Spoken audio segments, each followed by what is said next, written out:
It's an intentional play to raise taxes to a point where companies cannot operate, and then they have to remove the human element from their production line, from their offices, from customer service, from sales, from fulfillment, everything as much as possible so that they can reduce their costs and operate. Mm-hmm. These people understand that AI can do that. And instead of them thinking, well, that's going to really hurt people, that's going to hurt people's job, it's going to eliminate the American dream, these people are just greedy people who say, well, we could squeeze an extra 20% out of them now because we got this AI. Right. So they're forcing companies to fire their human capital. Look at the average human's willingness to jump all over technology and adopt it. They're not thinking what it's going to actually do to them. It's going to create a scenario where you're obsolete.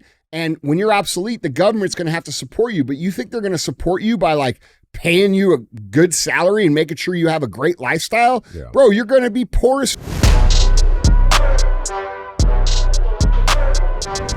What is up, guys? It's Andy Frisella, and this is the show for the realists. Say goodbye to the lies, the fakeness, and delusions of modern society, and welcome to motherfucking reality. Guys, today we have Andy and DJ Cruise the motherfucking internet. And that's what we're going to do. That's what CTI stands for. We're going to put topics of the day up on the screen. We're going to speculate on what's true and what's not true. And then we're going to talk about how we, the people, get to clean up the mess that all these dumbasses make in the world. Other times when you tune in, we're going to have shows within the show. Typically, we like to start the week off with some Q&AF. That's where you submit questions and we give you the answers. Now, you could submit your questions a few different ways. The first way is... Guys, you can email these questions into askandy@andyfrisella.com. Or you can go on YouTube in the comments section of the Q&AF episodes, drop your question in the comments, and we'll pick some from there as well. Sometimes we're going to have real talk.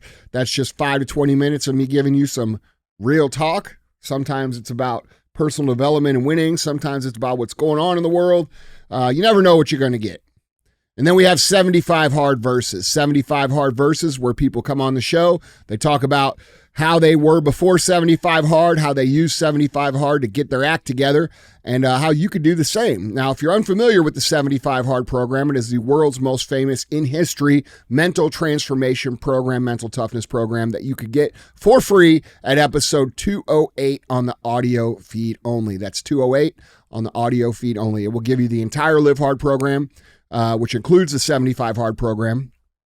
Now, there is a book you could buy on the website, andyfrisella.com, called The Book on Mental Toughness, that outlines the entire Live Hard program, plus a bunch of chapters on mental toughness, why it's important, how you can use it, and what it's going to do for you, along with a number of case studies of very famous people who have used mental toughness to become the very famous people that you recognize. Now, we don't run ads on the show. We are the biggest show in the world that doesn't run ads. I can say that confidently. And the reason I don't run ads is because we keep it real here. All right. We talk about the things we're not supposed to talk about.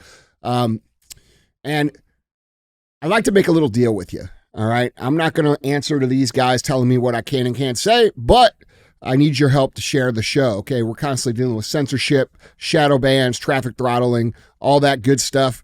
And hopefully that'll end soon, but it hasn't yet. So we need your help to share the show. So if the show makes you think, if it makes you laugh, it gives you a new perspective, it's something that needs to be heard, let my voice speak for you and share the show, all right? Got a little thing that we like to say here. Goes like this. Don't be a hoe. Share the show. What's up? What's going on, man? Not much, dude. Yeah? What's going on with you? Oh, nothing much. We're going to apparently have to, you got a new laptop, I guess. We're going to have to go through all of that again to yeah, but old to the new. I'm going to handle it. I got it. I got you. I got Samir. Samir's going to do it. Yeah, he just hit me up. Oh, he did? All you got to do is plug it in, man. It just transfers right over. He told me all about it. Is that easy? Yep. Yep. That's how easy it was with your phone, too. Oh, man. That sucked. Bro, that was a 3-day thing, man. Bro.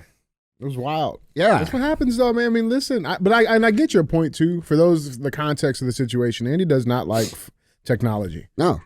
And, well, here's what it is. It makes it difficult. Do you know what it is? You know why I don't like computers and stuff? Because there was a time in business for about 7 years where all I did was work on the computer from the time I woke up to the time I went to bed. And I'm just over it, dude. Yeah. Like, I don't want to do that no more. Like, I don't want to sit in front of a computer and and fuck with it at all. I have no interest. I'm completely burned out on it. And yeah, that's it. No, it's all good. Yeah. So we'll be working on that. That'll be fun. Yeah. And it'd be easy. It'd be cool. Anything else new? What you got over there? Candy? What? No, this is my dot, man. He likes to fucking. Oh, you do got candy. What is that? This. What kind of candy you got? Got this. That's candy. Fuck, bro. You're a candy motherfucker. He brings this shit in. Twinkle Toes candy feet. He brings the shit in here. Like. Whose candy is that? I did buy this one. Oh, see? There we go. One, but he's there we go. And, Truth comes out. And what's that? What is this? He bought this. It's a baby bottle pop. You didn't buy none of this, bro. You don't even buy like you fucking liar. You buy like the little kids. I candy. don't want this shit, man. You don't even buy the real candy, huh? Bro, Motherfuckers buying ring pops. Ring pops. My dot buys this shit, man. Bro, have you ever had candy cigarettes? Yeah, the little candies, the bubblegum Lucky cigars, Strikes? and all of that shit. Yeah. That's how they groomed us. They're like, smoke this shit. Here's the candy cigarettes. Yeah, see, smoking a cigarette a day is good for you. Yeah, dude. Oh, man. Did you ever eat the paper on the candy dots? Yeah, bro. You just eat the paper would come with it? Yeah. Or on now and laters, where you could peel How'd you say that? Huh? Annihilators? Now and laters. Annihilators. No. It's like annihilators. No, it's now and later. Yeah. Remember the wax candy? Yeah. That shit sucked. Yeah, I remember the little bottles you like bite them vampire and teeth, yeah. I remember the zebra gum that lasted for like 2 seconds, the flavor. Well, it lasts normal people a couple hours. I don't get it. It ain't made for fucking animals, bro. I don't get it. All right. Anyway, what's up, man? Nothing much, man. Let's we got a lot to talk about, a lot of cover as always. I wanted to bring this follow up because I've actually this guy has become like an underdog, and I like underdogs. I do too. You know, and I like this guy, and I think he got the short end of the stick here. A little follow up story going back up to Detroit. Detroit judge who put teen in handcuffs during field trip is demoted to speeding tickets. Come on, Bro. No way, Bro, let's talk about it. A Detroit judge who was temporarily removed after ordering a teenager into jail clothes and handcuffs during a field trip is back on the bench, but assigned to speeding tickets and other relatively minor offenses. Judge Kenneth King lost courtroom duties in August and was ordered to into social emotional training by the chief judge at 36th District Court. Instead of handling key hearings in major felonies, he returned this week to the court's traffic division. Quote, "We appreciate his efforts in preparing for this role and wish him success as he transitions into this new responsibility," Judge William McConico said in a written statement. King's attorney, Todd Perkins, said the judge is willing to work anywhere at the court. Quote, "He truly understands and wholeheartedly embraces the concept of teamwork," Perkins said Thursday. And again, we covered it on the show, trying to teach this kid a lesson. I think, listen, this is it. It's fucked up.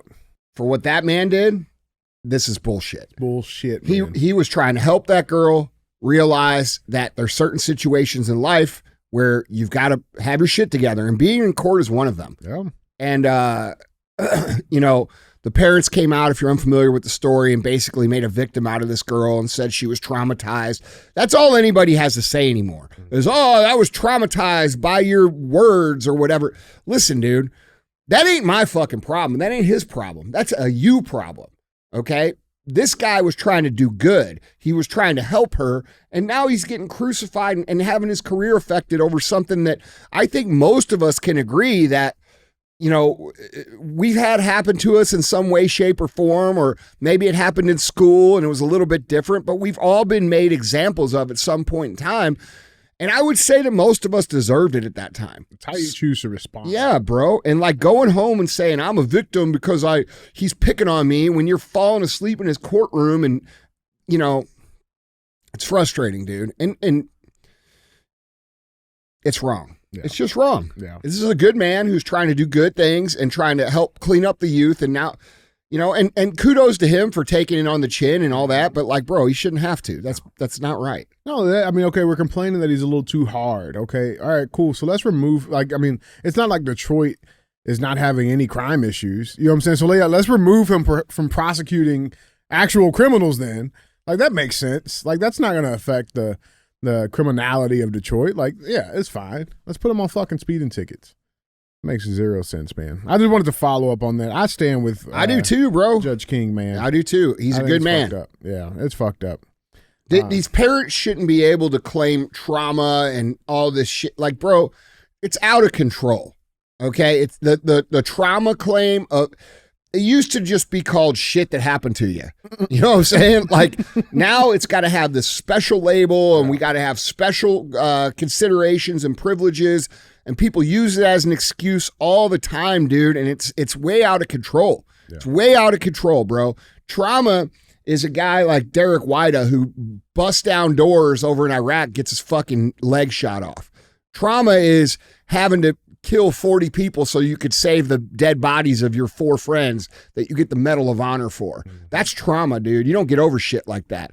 Trauma is not, I got yelled at in the courtroom by a judge because I was falling asleep. That is not trauma. They're being disrespectful. Yeah, that's bullshit. And like, dude, I think most people are over this shit. They're over this overly soft, touchy-feely nonsense bullshit that is not congruent with the way life really is. Life is hard. Life is hard, okay? If you're going to claim I got trauma response on every little thing, then, bro, go stay in your house, get yourself one of those bubbles and put a helmet on and roll around the yard and fucking stay the fuck away from everybody else, bro. Please. Yeah.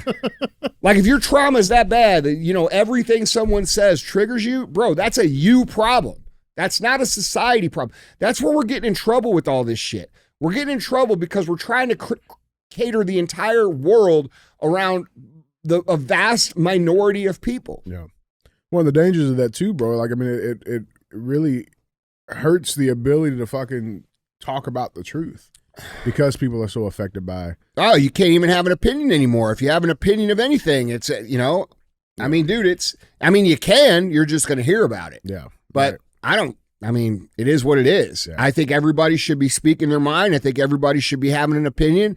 And like I said, you know, many times before, this idea of canceling people and censoring people and political correctness is a social weapon that keeps people who would otherwise speak truth from speaking truth. And that's what allows the enemy to encroach on our rights. That's what allows culture to be diluted. That's what allows national pride to be, demoralized and deconstructed.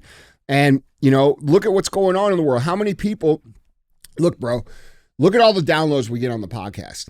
And then look versus how many people comment on the podcast. Right. You see what I'm saying? Right. Like, look how many downloads we get to how many shares we get. Now, I'm not complaining because we have a great crew here. But if everybody shared the shit, it'd be totally different, right? The narrative would be different in society. But why aren't they? Well, they aren't because they say, you know, if like, now I get it. There's a lot of people that hear me and they're like, fuck that guy. That's fine. But I'm talking about the people who are regular listeners. I'm talking about the people who show up every week, every show, and don't share the show because they're afraid they're going to offend somebody out there in the real world. Like, dude, that is the reason we are where we are. And I'm not picking anybody. I'm not saying that we need to share the show. That's not what I'm saying. I'm saying our unwillingness to speak truth about things that are happening in society is what's created the situation that we're having to deal with currently. And if everybody would just understand that if we speak up in unison, it would be a lot harder for people to do the things that are happening. We could stop these things and turn this around. But it's going to take participation from everybody, dude. 100%. And you won't get a trophy for it. Guys, let us know down in the comments what you guys think, man. Let us know. With that being said, man, let's get into these headlines. We got some wild stuff happening. Yeah. Remember, if you want to see any of these pictures, articles, links, videos, go to andyfrisella.com. You guys can find all that stuff linked there for you. Headline number 1. Headline number 1 reads, historic federal indictment against Mayor Adams. Claims he took $123,000 in free luxury travel and risky perks. Huh. This is what they're getting him on? Huh. Interesting.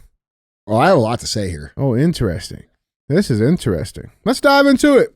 Mayor Eric Adams took bribes, including $123,000 in free flights and other ritzy perks from foreign nationals in exchange for favors, according to a bombshell federal indictment unsealed by Manhattan prosecutors Thursday.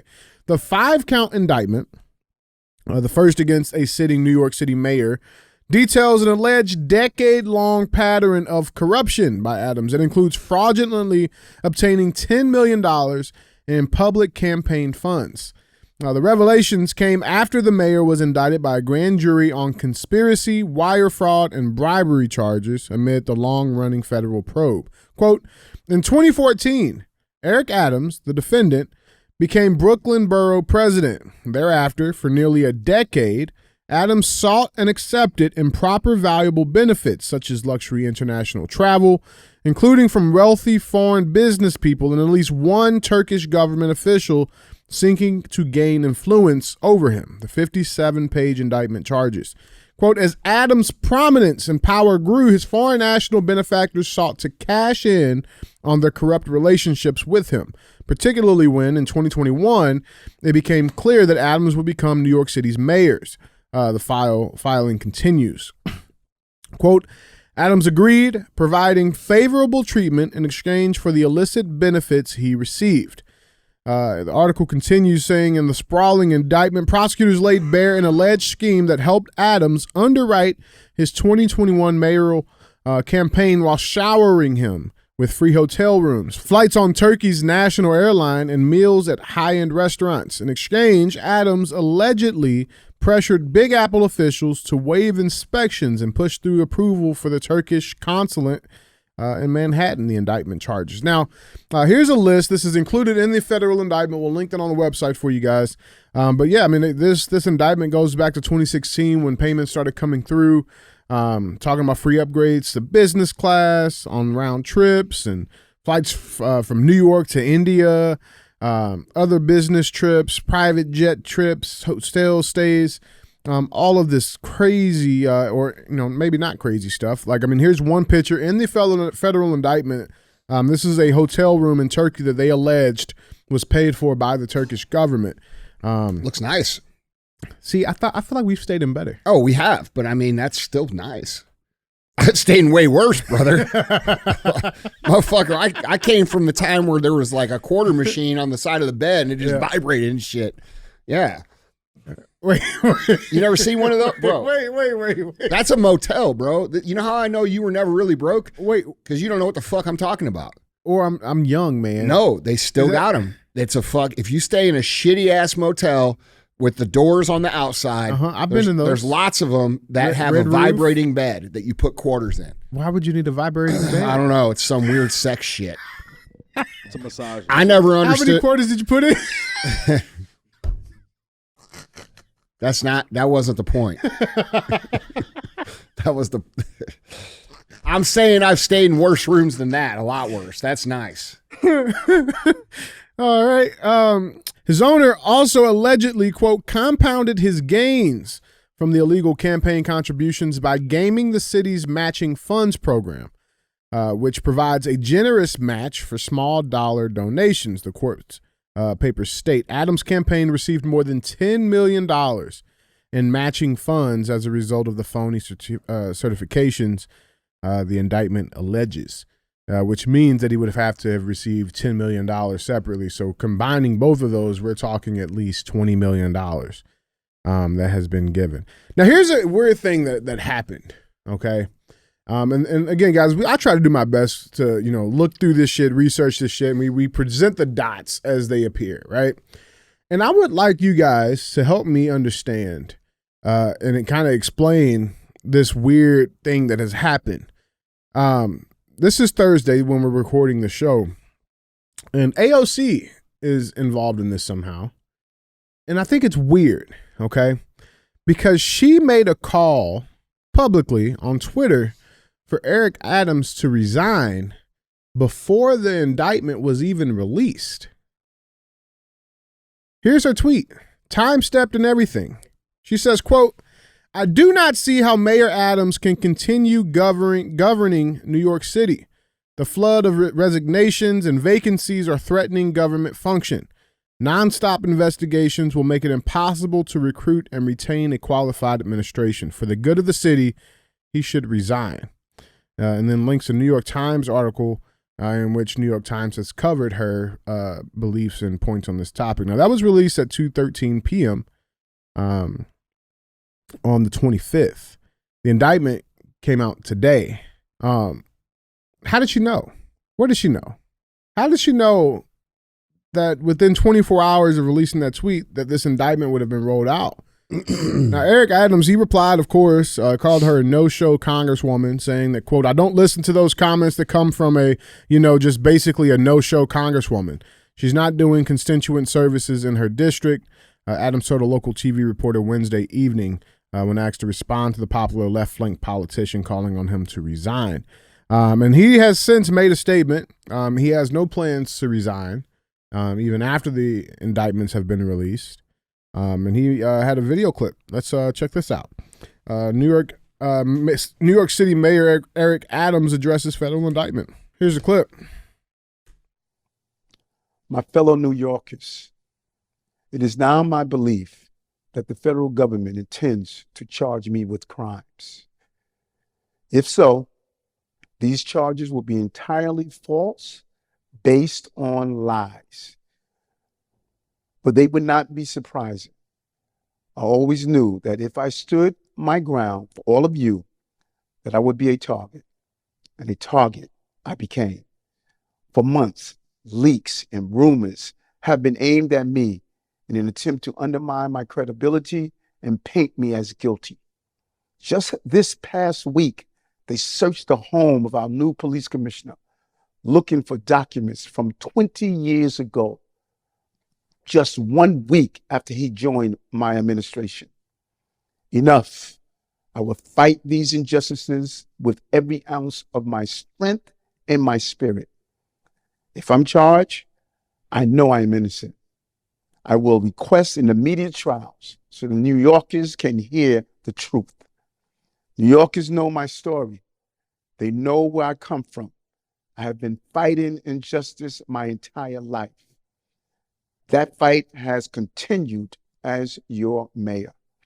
Despite our pleas, when the federal government did nothing as its broken immigration policies overloaded our shelter system with no relief, I put the people of New York before party and politics. Now, if I am charged, many may say I should resign because I cannot manage the city while fighting the case. I can also understand how everyday New Yorkers will be concerned that I cannot do my job while I face accusation. But I have been facing these lies for months since I began to speak out for all of you and their investigation started.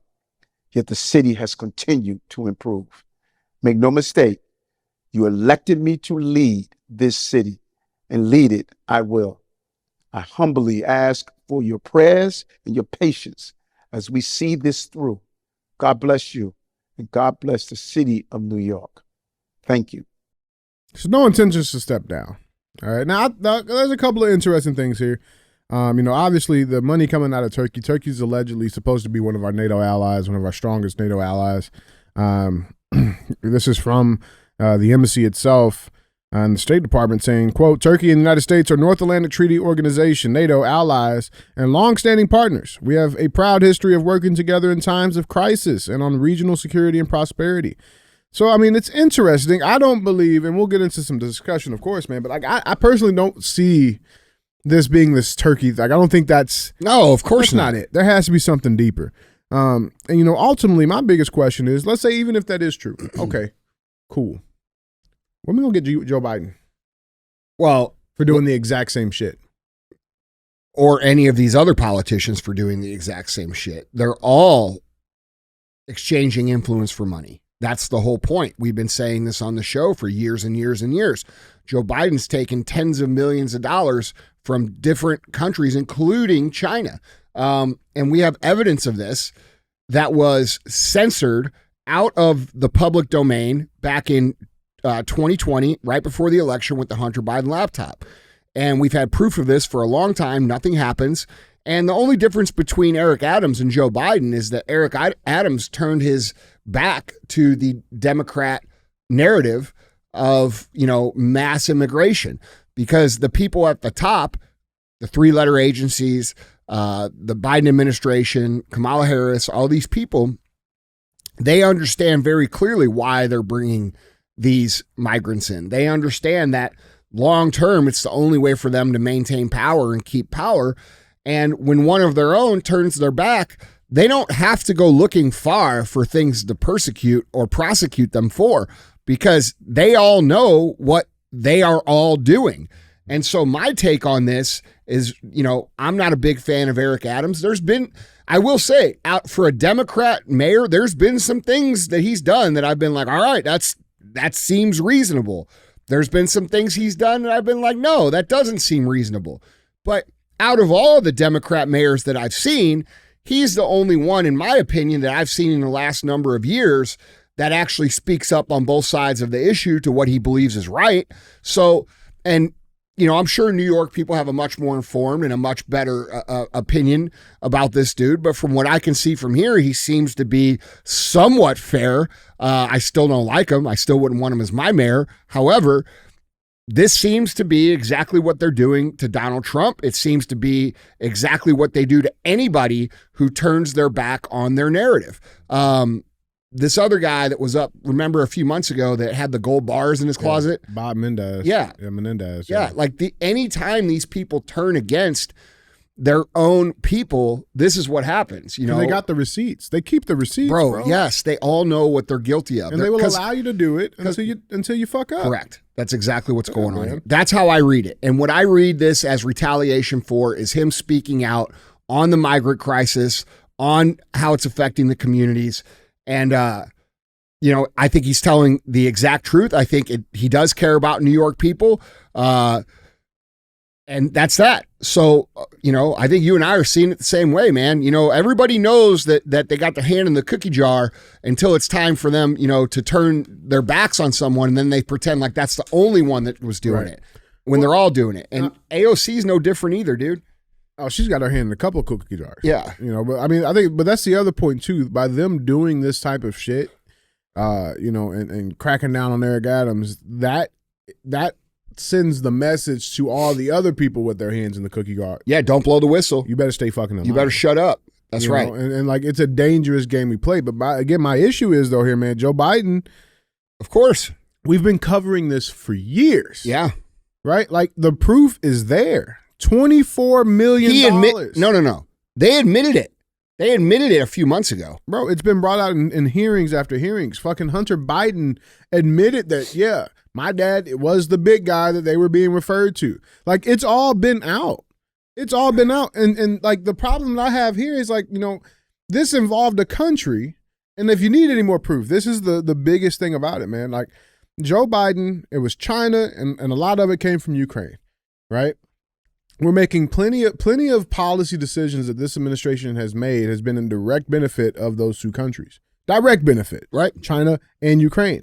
And if you need any more proof, it's like, Joe Biden, they, again, allegedly $24 million from 2016 to 2019 is what was funneled in between 20 different shell companies they had lined out. That's just one person's testimony. That's Tony Bobulinski, who was on television before the 2020 election with Tucker Carlson saying all of this stuff, and everybody said he was lying. And then we had 51 intelligence officials sign a piece of paper that said that all these dudes are lying about this. Mm-hmm. What's going to happen to those people? Right.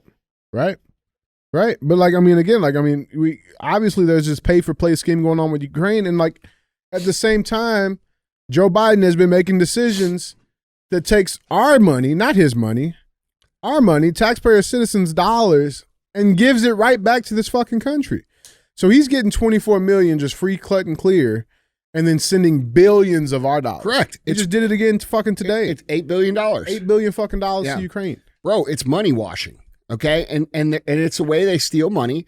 And what's interesting here, you know, and we've said this a number of times, but people, it just doesn't seem to click with people.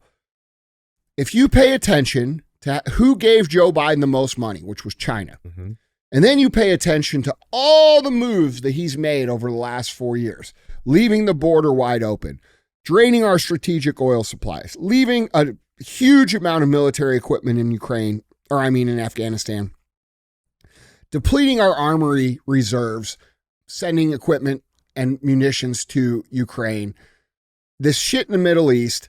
I mean, we could go on and on and on, letting crime run rampant, not reporting crime. Now, think of all that stuff. And a lot of people think like, oh, Joe Biden's just this old senile guy. Well, if you were China and you were paying this man money, what are you paying him money for? Right.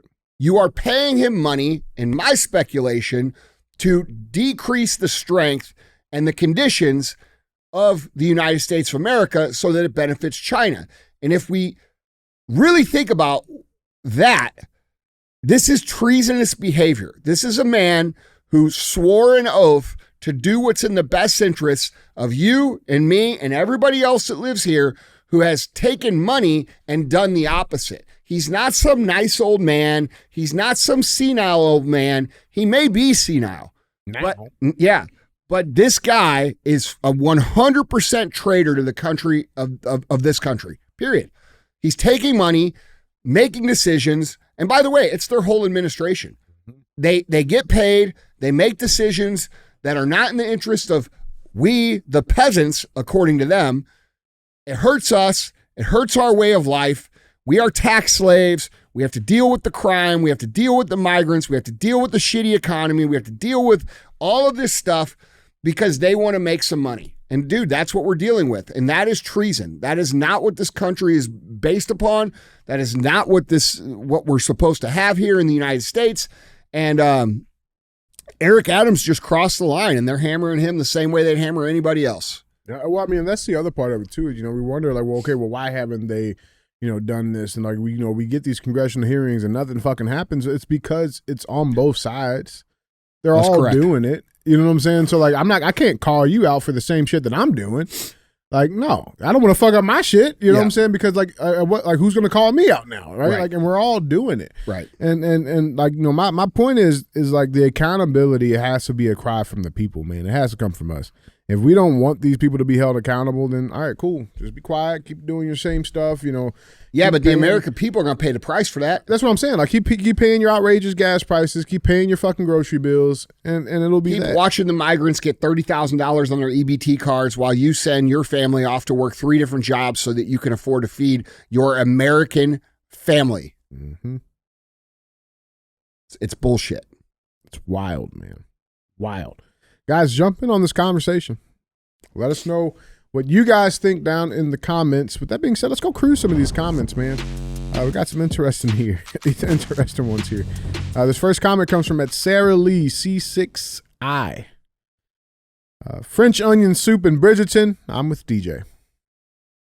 Of course she is. I mean, a lot of people were. Huh? A lot of people were. Okay. They're both great things.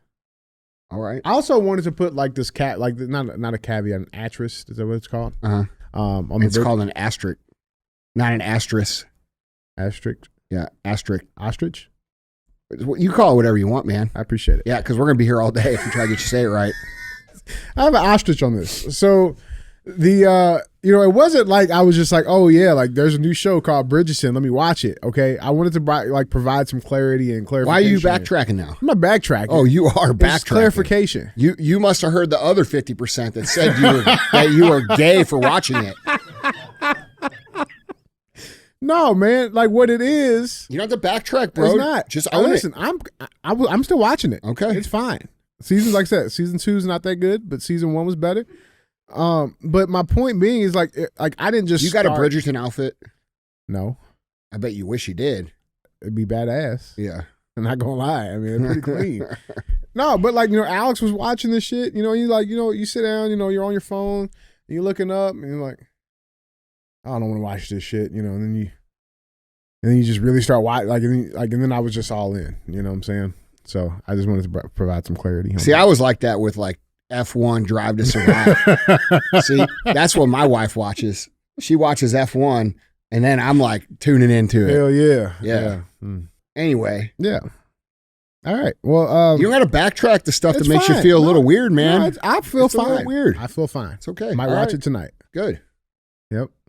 You wanna watch? You wanna watch? No. No, I'm not. Guys, this Bro, is real talk. I don't like period pieces that much. Like, there's very few period pieces I like. Yeah. Because the acting is usually horrible. Have you seen like you watch Peaky Blinders? I can't watch it, dude, because I can't watch that one because it's filmed in such a way that it's super dark. It is really dark. And I don't like watching shit like that. It gives me a headache. But period pieces I don't like because, dude, I'm just being real. The acting's usually horrible. And there's very few period pieces that I like. Like, I like Braveheart. I like Patriot. I like Gladiator. You know, you say what you want, but at least I can understand what the fuck they're saying. Yeah. You know what I mean? Like, I get that. I don't know. Like, I'm not into the, like, out of all the historic times that I would want to live, that would be the one I didn't want to live in. Like that Victorian fucking ultra fancy stupid ass shit. I'm not, that's not my thing, Tea and man. biscuits, yeah. Yeah, I'm not, no. I'd rather live in any other I could see you in a historic top time. hat though. Like I could see it. Nah. Yeah. All right. It's not me, man. I get it. Hey, teach its own. Yeah. This next comment comes from Ismael Torres, 5049.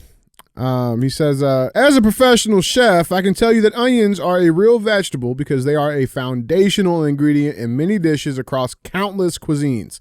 If it was a joke, then I'll have to say they kind of had a great taste and humor. Ah, That's good. Great taste and humor. That was good. All right. I'm just saying. Look, man, I'm just saying, nobody ever pulled an onion out of the ground, so this looks good to eat.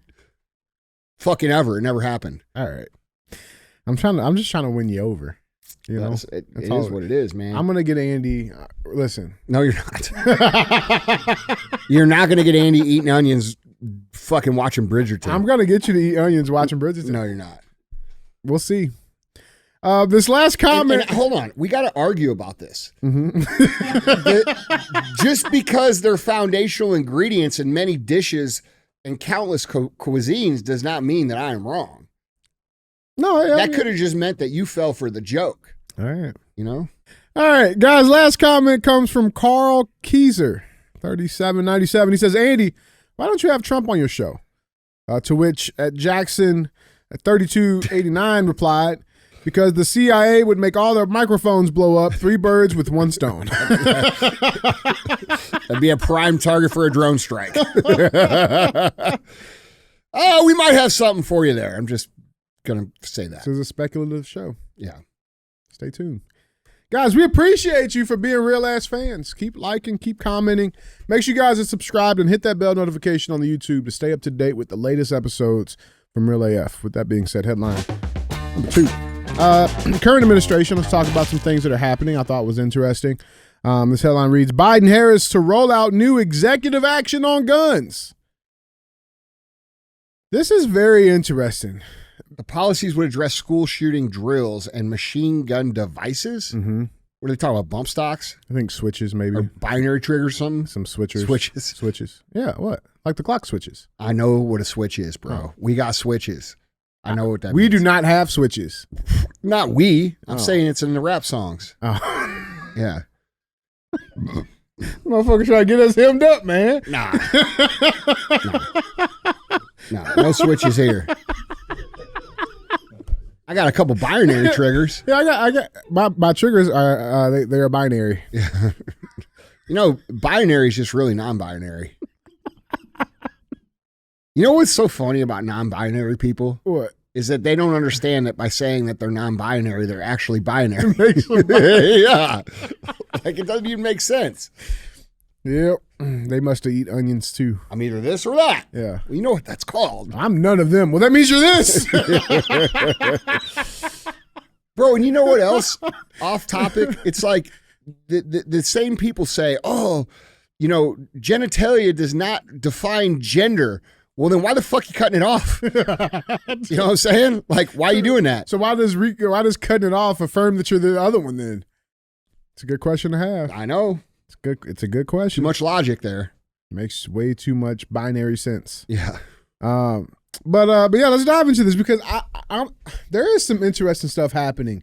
You know, I think it's important. We know the dynamics between Biden and Harris, right? And that, you know, there was a coup that happened inside of this current administration, the second one in 4 years, where they pushed this man out, right? Love, hate Biden, whatever. They pushed the man out. Okay. It's very obvious. But there are some interesting dynamics that are happening between these two. And I think there might be, you know, we always talk about what's going to possibly happen before the election, man. And let's just dive into this because there's some interesting stuff happening. This headline, this article reads, Joe Biden and Kamala Harris announced new executive actions on Thursday to address gun violence, an election year move that builds the president's legacy on issues and provides Harris with a fresh opportunity to highlight her leadership as vice president. During a White House event Thursday, Biden is expected to sign an executive order designed to address the trauma inflicted on children by active shooter drills in schools, as well as tackle the threat of machine gun conversion devices, which are small devices that can be made with a 3D printer and turn a handgun into a fully automatic weapon.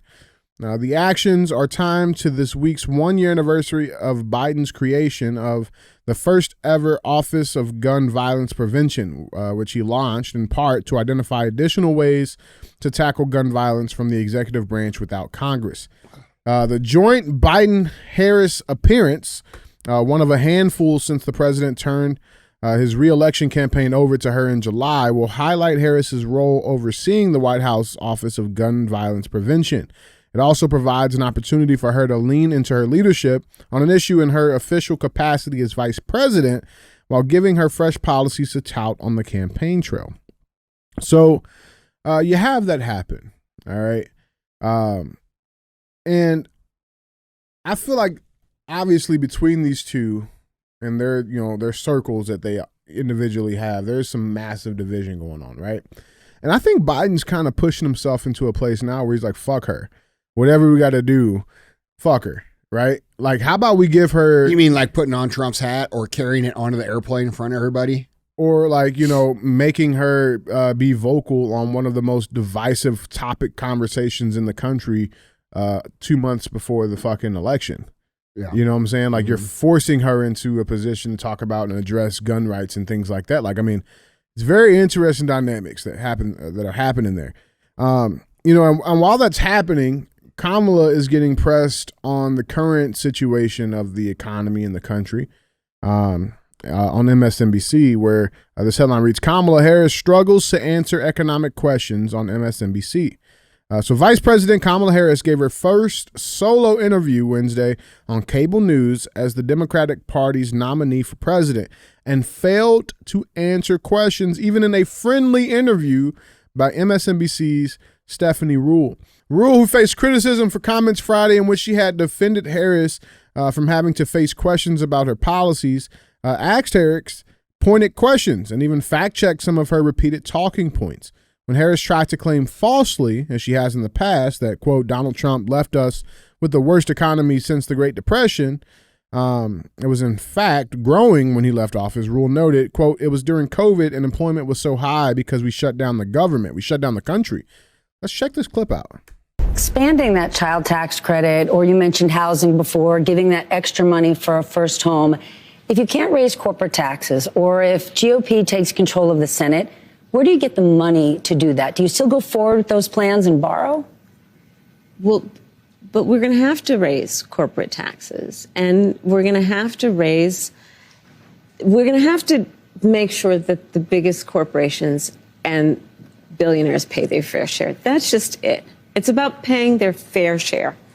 I am not mad at anyone for achieving success, but everyone should pay their fair share. And it is not right that the teachers and the firefighters that I meet every day across our country are paying a higher tax than the richest people in our country. Bill Gates just said it this week. If he was in charge of taxes, he would have paid more. But how do you find that line to make sure corporations are paying their fair share, but they're not leaving our country? Well, listen, I work with a lot of CEOs. I have spent a lot of time with CEOs, and I'm going to tell you that the business leaders who are actually part of the engine of America's economy agree that people should pay their fair share. They also agree that when we look at a plan such as mine that is about investing in the middle class, investing in new industries, investing in bringing down costs, invest in entrepreneurs like small businesses, that the overall economy is stronger and everyone benefits. That's not true at all. That's not true. Nothing she said was true. Yeah. And she was fact-checked multiple times during that interview, to which even ruled in a follow-up, conversation on MSNBC had this to say. Talk about that answer. I do, but here's what's a little tricky. She doesn't answer the question around if the GOP is controlling the Senate, if she can't raise corporate taxes, where is she going to get the money from, to expand the child tax credit and do all the things she wants to do? And she says, we just have to do it. And that's great, and that's a campaign promise. But the issue is, if it means we're just going to borrow again, then what we're doing is we're just never addressing the deficit. And back in the days when you were a proud Republican, debts and deficits mattered. They still matter. Let me tell you what her policy, before you get on with this, is going to do. Okay, just going to... Shit rolls downhill. Hold on. AI is taking over. Okay, AI is starting to be combined with robotics. 2 years ago, when AI first started coming out, I said that people are going to start moving into the trades because the trades are immune from AI. I was incorrect about that statement because now they're infusing AI with robotics. Elon Musk is making humanoid robots that will be able to do every single fucking job that any tradesman can do. Okay, so that's not even immune. So what's going to happen here is if she raises corporate tax, is that and she knows this because she's a fucking communist, okay? The reason that she is not stating what it is she believes for the economy is because if she said it, everybody would go vote for Trump tomorrow, even if they hated him, because it's so damaging to not just American workforce, but human workforce, all right? And so what's happening here, what will happen is if she raises tax on corporations, they will start to look for ways to streamline operation, which means they'll bring in new technology. They will replace human jobs with AI, and they will cut that part of their business out so that they can pay more tax, which will create more unemployment, which creates a more dependent voting class that will vote for her. That is entirely what's going to happen if she is to do what she says she's going to do. And that is her plan intentionally. She knows that's the plan. She's not, the reason she's not answering questions is because if she says, hey, we're going to raise corporate tax and that's going to create more unemployment, which is going to create dependency on people voting for the government for support, which is what I want because that's the party I belong to, people aren't going to vote for her. It's real, man. And the shit rolls downhill. You make it harder on the fucking corporations and the business owners, bro. Listen, fucking 10 years ago, we didn't have that option, DJ. Yeah. I didn't have an option 10 years ago to replace workforce with AI. Yeah. Okay? Now that's a real option. All right? So saying this 10 years ago meant, fuck, we're going to have to squeeze it out and we're going to have to figure out how to do it. Saying it now is just forcing the adoption of AI and forcing the American people into a lower class unemployed system where they will be equal, yes, but they will be equally impoverished. Mm-hmm. Yeah. That is exactly what's going on here. And you listen, I'm just telling you. Well, the interesting thing that happens, or that also happened with this, and this goes back, we covered this a little bit yesterday when Joe Biden went on The View, but there was something else, very important thing that he said that I think is super important for people to realize and pay attention to. From Trump War Room posted this, actually. Biden said, quote, as vice president, there wasn't a single thing that I did that she couldn't do. And so I was able to delegate her responsibility on everything from foreign policy to domestic policy. Joe is Kamala. Kamala's Joe. Bro, come on, man. That doesn't take common. You have to. It takes minimal amounts of common sense to understand that. Yeah. Like these people standing on stage, Tim Walz and Kamala Harris, saying, Day one, we're going to do this. Everybody in the audience, even the people that are clapping for him, are thinking, well, why don't you do it now? Right. All right. Right. Well, but that's why I was saying it's leading to this, this dynamic that's shifting between them two. That like he's starting to like really just push her out on her own. Oh, I think you're right. I think he's exposing her vulnerabilities 100% intentionally, man. And I think and then he's doing the same old game he's been doing, which is I fucking didn't know what I said. Right. I mean, bro, he was somewhere today. He didn't even know what city he was in. But with that being said, I foresee before the election that they're going to have an Eric Adams level event with Joe Biden, and they'll just get him the fuck out the way completely. Possibly. I mean, we're within 40-something days now. I mean, dude, I don't know. I will say this. Some big stuff's going to happen in the next 40 days. Yeah, bro. Big stuff. And I personally, look, guys, if you've been listening for a long time, I've been saying that this was going to happen. I've said they were either going to bring back a pandemic, okay, which they tried. Nobody went along with it. They're going to do a war, which they're trying very hard to do right now. Mm-hmm. Or, they were going to try to kill Trump, which they've tried twice. Yep. Okay. So now that none of that stuff has actually worked, I predict a big black swan event, which black swan event is a negative event like 9/11, which really adjusts the course of history. And I believe that it's going to be orchestrated by intelligence agencies across the world to keep this man, the Western intelligence agencies, to keep this man out of office. Yeah, and it's weird. Last little piece on this too. We're the warmongers, bro. Oh, no doubt. It's not fucking China, and it's not Iran, it's not Russia. No, it's fucking us. Yep. Okay, so the rest of those Eastern countries, they don't want Kamala Harris in. Like they paint it in this country like they want Kamala Harris in so they can fucking take up. Bro, these guys, they don't want to send their people to get killed. They don't want war. They don't want all this shit. We're the ones that instigate all this shit. We're the ones in everybody else's country fucking up their shit. Yep. Okay? And it's not them. No. Well, I mean, dude, and dude, that's not me like being a traitor to the United States. There's a big difference between loving your country and loving your government. Mm-hmm. Right? And I think everybody knows that our country and our government do not represent each other. No. Currently. No. Well, I mean, if you want even more proof, bro, like to that point, the mayor in London just today said, made a statement saying that, we should not allow, the Americans should not allow Trump back in office. And when pushed on why, it's like, oh, well, because he's going to fuck up the NATO funds and the percentages and what we have to pay. We'll have to pay more here. Yeah.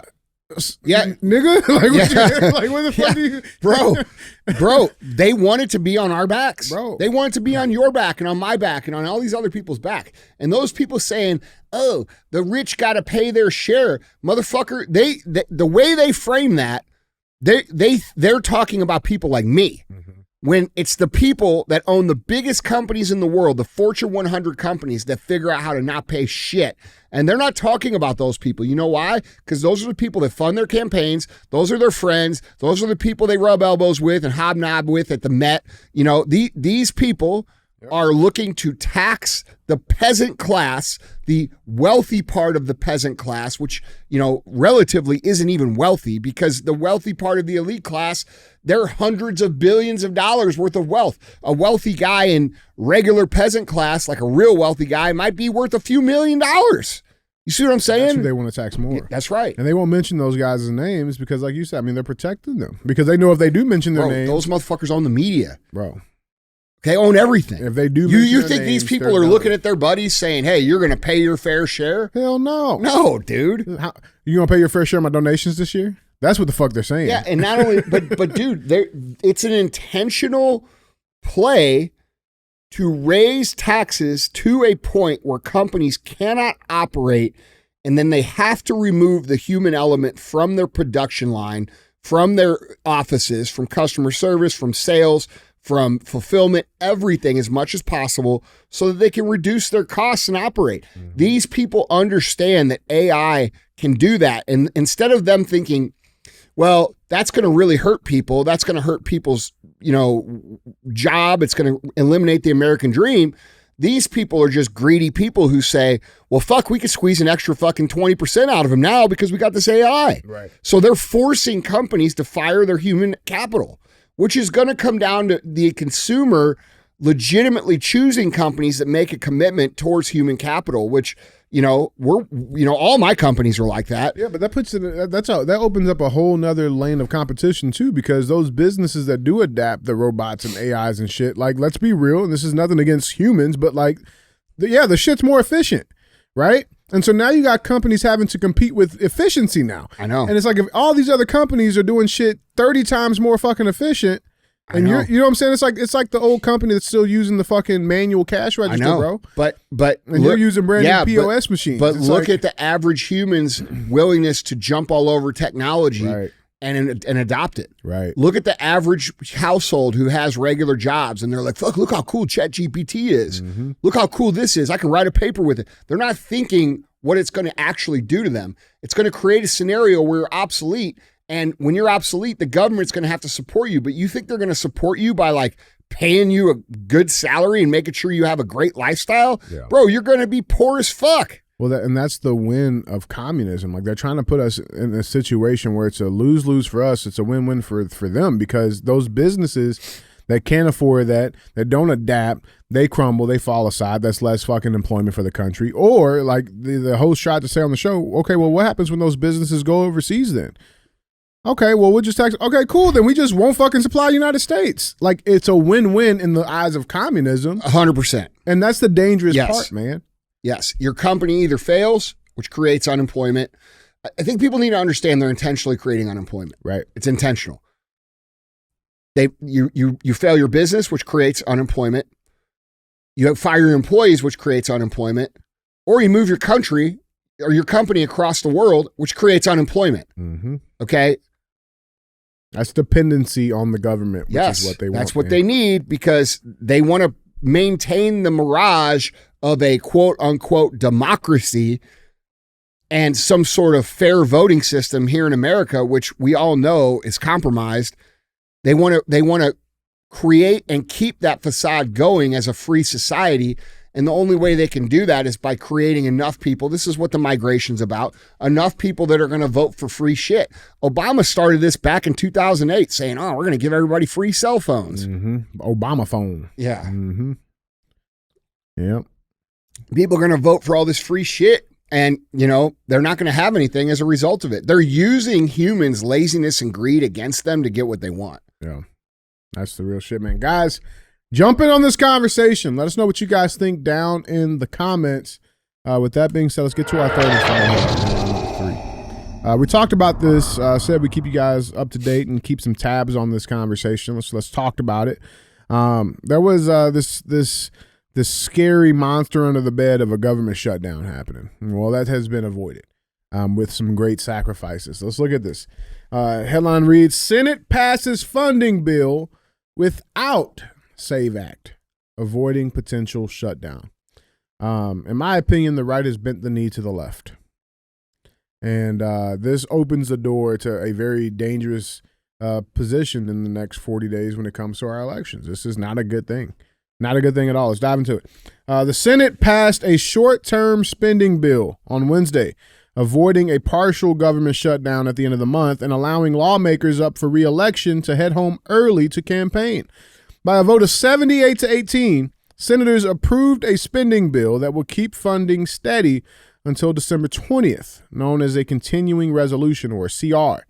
It passed in the House hours before being taken to the floor in the upper chamber, with representatives approving the spending bill 341 to 82. 132 Republican House members voted in favor of it. The bill saw 82 votes against it, all of which were cast by Republicans. Those are the Republicans that are fighting for this country, by the way. Well, I mean, it's better than none, which is what we had fucking 8 years ago. Yeah. Lawmakers avoided a partial shutdown with only days to spare, despite a GOP demand that the Safeguard American Voter Eligibility Act, or the SAVE Act, be included. Several Republicans in Congress had insisted the SAVE Act be attached to the spending bill, including some in the Senate. The SAVE Act would require proof of citizenship in order to register to vote. A short-term bill that included that measure failed in the House of Representatives when Speaker Mike Johnson brought it for a vote last week, effectively killing hopes for a continuing resolution with the SAVE Act attached. And again, these are the same people, the same Democrats, the same left that, vetoed and opposed the bill to deport illegal immigrants who committed sex crimes in this country. It's the same exact people voted both no on this one, but then yes to make sure that those same exact people they don't want to deport can vote. That's a fucked up thing. But the House voted down the stopgap bill 202 to 220, with several Republicans voting against it and 2 voting present. 3 vulnerable Democrats voted in favor of it. A CR with the SAVE Act had also been backed by former President Donald Trump, who urged Republicans not to accept a spending deal that did not include it. But while Trump encouraged it, Republicans both publicly and privately worried that their party would be blamed for a shutdown. And with that being said, so this bill, the stopgap bill, spending bill passes, cool. They can, keep stealing our money, and then they can go and make more promises in your communities and shit to vote for them. But who's going to be voting for them? Because it's not just going to be Americans. And they're already starting to show their cards, man. Look at this headline. Representative Tom Tiffany reveals duplicate absentee ballots have no barcode. Representative Tom Tiffany from Wisconsin revealed that thousands of duplicate absentee ballots contained no barcode on them after officials in Madison County said the duplicate ballots had the barcode. So in a post on Twitter, Tiffany wrote that officials in the Madison clerk's office has stated that because the duplicate ballots had identical barcodes, they would not be allowed to be submitted. Tiffany's post came a day after he called for an investigation after Madison officials revealed that 2,200 duplicate ballots had been sent out to roughly 10 wards. This is his tweet that he posted yesterday saying, quote, developing. Although the Madison clerk's office claims the voting system does not allow a ballot with the same barcode to be submitted, my office has proof that there is no barcode on the actual ballots. Here is a picture of the absentee ballots, no barcodes. And so in a response to the news that more than 2,000 duplicate ballots had been sent out to several wards, Tiffany wrote a letter addressed to Maribeth Witzel-Bale, the clerk of Madison, stating that he was alarmed at the news. Quote, like many Wisconsinites, I was alarmed by recent reports that around 2,000 duplicate ballots have been sent out by your office, Tiffany wrote. The clerk's office has since issued a 6-sentence statement claiming, without providing any significant details, that this quote-unquote error affected an isolated number of voters in a single ward and was quickly caught and corrected. Tiffany continued on to question how the error had been discovered, what the exact number of duplicate ballots sent out had been, and whether the clerk's office had reached out to law enforcement officials to investigate whether this error was the result of simple incompetence or a deliberate nefarious act. This can't just be swept under the rug, Tiffany told Fox News in a statement, quote, the people responsible for this need to be held accountable. We've been saying they're going to cheat.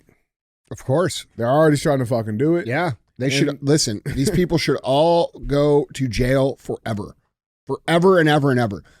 Imagine the ego on someone as an individual that believes that they and their political viewpoints are so superior that they are willing to subvert an election process that is for the common good of everybody else. Right. So basically, you think that your views are so important and so right that you can cheat thinking that that's okay. Like, it's so disrespectful. It's a hero mentality, bro. They think they're saving the fucking country, That's bro, right. because that's what these people are pumping them up to think. Well, it's the same reason why Trump keeps having to deal with this shit. They keep saying Trump's a threat, Trump's a threat, Trump's a threat. All these people that are cheating, all these people that are printing these ballots, all these people, they all deserve life in prison. And I hope that's what they get. I hope that's what they get. But, our lawmakers haven't done shit in the last 4 years. They had 4 years to do this. Why didn't they actually fix the system? Right. Why? Well, My only conclusion is the reason that the Republicans didn't work harder to fix the system is probably because they also benefit from the system in some way, shape, or form. So, well, they don't want to be the next Eric Adams. Yeah, for sure. That's how I see it, man. Yeah. Hey, before we move on from this topic, do you have that clip of that FBI whistleblower? I can get it. Can we throw that in the show, please? Yeah. Because this is an important clip that people need to see before next week. You're talking about the where you like saying like, yeah, hey, where his voice is cracking and shit. Prepare yourself. Yeah. You better hurry up. Madot's eating your candy. Madot's eating his candy. You owned up to that shit real quick the minute he grabbed that microphone. I'm just gonna say. But no, it was mine. But he didn't want to admit to this shit. This is his. He bought this shit. Please do not lie like this on national fucking podcasts. I can't fucking stand you. All right, let's play this clip. Let's and we'll talk about it. This is topic 3.5. And everybody in the minority party, they're fearing what Donald Trump would do in the next administration while they sit here and they look at the guy who's been... Before we get into this is an FBI whistleblower. Okay, so this guy is an FBI agent who's blowing the whistle on some of the shit going on inside the FBI. So let's play it. Who's been persecuted by the FBI. And everybody in the room understands it. Mr. Allen, do you have comments you wish to make? I'll give you about a minute and a half, and then I want to turn the rest of my time to Mr. Jordan. Yes, sir. I would just say that I consider the hearing today my last act of service as a public servant for the United States of America. And I'll give you my professional opinion. I was an intel professional for our country for many years, and I would give recommendations, and I'd also look at indications and warnings. So I would offer this to the American people as my warning to them. Since this is a warning to the American people, I say, I personally have no confidence that the FBI will rein in its own conduct. I've been persecuted along with Garrett, Steve and Kyle, and countless other whistleblowers. It is my opinion that the Bureau used reprisal and fear to control the workforce. It has been a seemingly effective tactic. I personally believe that there are no current effective checks and balances against them conducting lawless action with any type of correction in a legitimate time frame. I welcome the work of the IG, but I think any type of lawless action, there's no legitimate time frame to rein them back in. Their ability to overclassify information can allow them to stonewall forever. To the American people, you have a duty as a citizen to vote, and I strongly urge you to do so. It's how you participate in the American experience. I know people have doubts about election integrity, but you must vote. It is your claim. Stake your claim and don't forfeit it willingly. Have your voice heard. My other recommendations are in the natural order. First, vote. The second is the Second Amendment. Arm yourself and know how to defend yourself. Make 3 to 4 friends in your neighborhood and promise to come to each other's mutual aid in times of hardship. And during the Great Depression, people stocked up a pantry. So I think that's a good practice, especially in our economic times, and make sure you have 3 to 4 months of food. And as a person of faith, I'd say pray the rosary, go to the First Friday devotions. That's for everybody, all my brothers and sisters of all faiths, and I know I'm Catholic, and read the gospel of our Lord and Savior, Jesus Christ, and live it every day.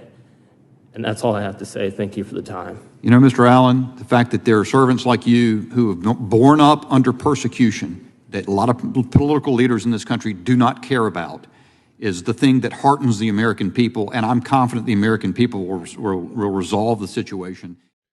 Did you hear the fear in that man's voice? Scary shit, bro. Yeah, that is a true patriot. That is what an American looks like. All of you people in the 3-letter agencies, whichever one, all of you guys in the Secret Service that know what's going on, but you're afraid to say shit, we need way more of that very quickly. We need every single person that is in these agencies that knows what's going on to come out and make that public right now. They cannot hurt all of you. They will not get all of you. And if you don't come out, that man will probably be killed. Okay? We, like he said, that is from the inside. We are under the control of very select, very powerful individuals who, him, by his own admission, from the inside, says there is no confidence in the fact that they will police themselves or rein themselves in from what they are doing. These people are not just collecting intelligence on the enemy. They are collecting intelligence on American citizens. They are putting American citizens on domestic watch lists. They are spying on American citizens, and they are creating a scenario where the idea of a representative republic is a mirage. Okay, we are controlled by these agencies. These agencies do not care what you or I or any of these other people might struggle with, or what you're struggling with, or what your neighbor's struggling with. They care about maintaining the mirage of a representative republic, getting us to go out and think that we're free, when in reality, it's a few hundred people at the top that are calling all the plays. And you heard what that man said. Go out and vote, okay? If you do not vote and you do not get every single person that you know to go vote with you, you are basically going to hand this country over to a communist regime that is going to ruin your life and make it impossible for your kids to have a good life, okay? And it's going to take decades to get back, if we're lucky. If you go listen to what the president of El Salvador talks about, he talks about how they had to go through 2 wars. They had to lose 1 million lives to get their country back out of communism, all right? Now, we have a choice here. We can either go the route of El Salvador and elect someone who's going to clean up the streets, clean up the roads, clean up fucking everything in the country and make it look good, or we go the road of the old El Salvador and we go through the next 20, 30, 40 years of being one of the poorest, most decrepit, most crime-ridden societies on the planet, all right? And that's our choice. And if you guys, and I'm talking especially to you rural guys, you rural people think that it's not going to come to you. They're going to come to you. They are going to make it impossible for you to do business. You guys who farm, they're already doing it. You already see it. They're already making the costs of fertilizer, the costs of raw materials, the costs of fuel, the taxes that they put on you, the regulations they put on you to grow crops. They're already doing it. Okay, so all of you guys, whether you live in the city, the suburbs, or the rural areas, need to be on the phone talking to every single person you know, saying, hey, we have to vote. Are you voting? Are you voting? Are you voting? Ride together. Make it a party. Go vote. Drink beer the rest of the day. I don't give a shit. But if we don't go vote because people keep saying, oh, the election's rigged, it's rigged, it's rigged, it's rigged, it's rigged. That's what they said in El Salvador too. That's how the communists got in power. They demoralized the voter base to not participate. They legally inserted themselves, not illegally, legally inserted themselves into power and ruined the country. And that's what's going to happen here. Okay? So when that man who is on the inside of the FBI is telling you this, and not some crazy conspiracy podcaster, YouTuber, or whatever people call me these days, you should listen. Go fucking vote and make sure that every single person you know votes as well. Yeah, man. That's real shit, bro. That's scary to hear. I saw this video, man. And that's a brave dude, bro. Dude. That's a brave man. Like, it's not bullshit what he's saying. Like, when he's saying they're not trying to rein themselves in, when he talked about the IG for the FBI, the Inspector General, who is supposed to be this non-biased person that keeps the FBI in line, investigates different shit that seem corrupt. Going back to the J6 shit, you know what I'm saying? Like, we know for a fact there were FBI agents undercover. Not only a couple, there were a whole bunch. A shit ton. But guess what? The IG doesn't want to fucking release or even just admit to how many were there. Well, he talks about it. That's what he said. The overclassification of information allows them to stonewall indefinitely. You know, and so it's like, dude, he's not talking out of his ass, man. And he's risking a whole fucking lot. He's risking his life, his family's life, his kid's life, whatever he's got, he's risking. And that's why it's important. And I know, because you guys reach out to us, okay? I know there's a lot of you guys in the FBI. I know there's a lot of you guys in the CIA. There's guys in the FBI that don't like us and the CIA that don't like us. But most of you do, okay? And if you see what's going on, you're not speaking up, you're complicit in the downfall of this country. It is time to grow a fucking set of nuts and speak the fuck up like this man did. Guys, jump in on this conversation. Let us know what you think down in the comments. With that being said, let's get to our final segment of the show. As always, thumbs up or dumb as fuck. That's where we bring a headline in, we talk about it. It'll get one of those 2 options. Andy, do you like chicken? I do. Same. Have something in common. Yeah.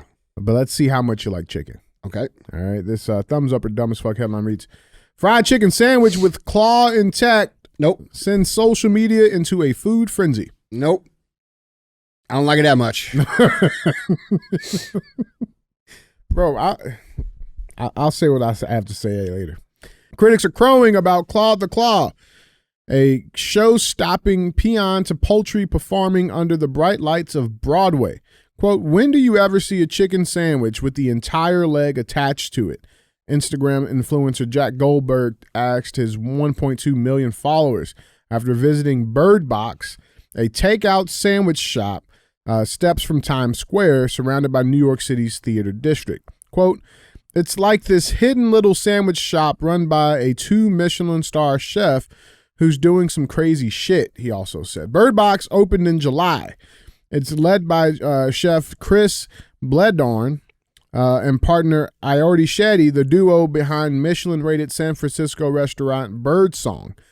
Claude the Claw is the signature item at the East Coast fried chicken hotspot. It's a crave-worthy sandwich filled with an entire chicken quarter, thigh, and drumstick you may find in any supermarket meat aisle. But the Bird Box version still has the leg attached, all the way down to the foot. The primitive profile made Claude the Claw destined for viral stardom in the Instagram era. Sometimes food achieves fame because it looks good, not necessarily because it tastes good. Quote, the chicken arrived super crispy and flavorful.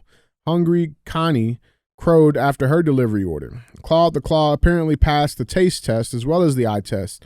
Visitors from afar and wide are flocking to the Big Apple to stand in line before taking a bite out of the Bofo Broadway bird, judging by posts, comments, and more.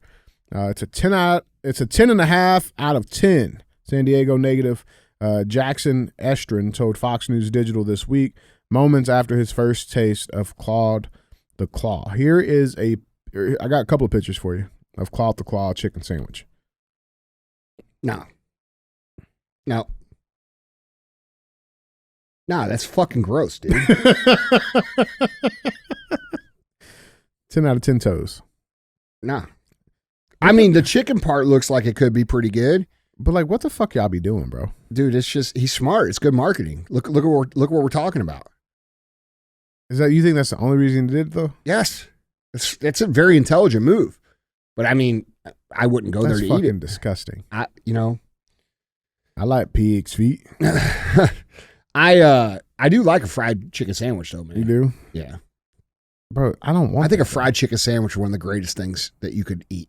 Really? Fuck yeah. Fried, good fried chicken sandwich, maybe even a buffalo one. Like naked or breaded? Breaded. Breaded. Fried. Like a nice breaded fried chicken. Or one of my favorite things to eat is like chicken fried steak or chicken fried country fried steak. Yeah, country fried steak. I love that, dude. Yeah, some good stuff. Gravy, potatoes, man, grilled onions. Yeah, no.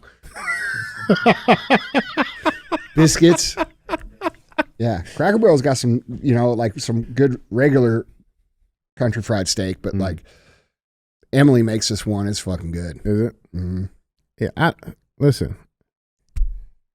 No. Yeah. No, for me too. No. Yeah. But I mean, brilliant marketing. No. But that shit, it don't look that, it doesn't really look that good to me. Now, hold on. Go back.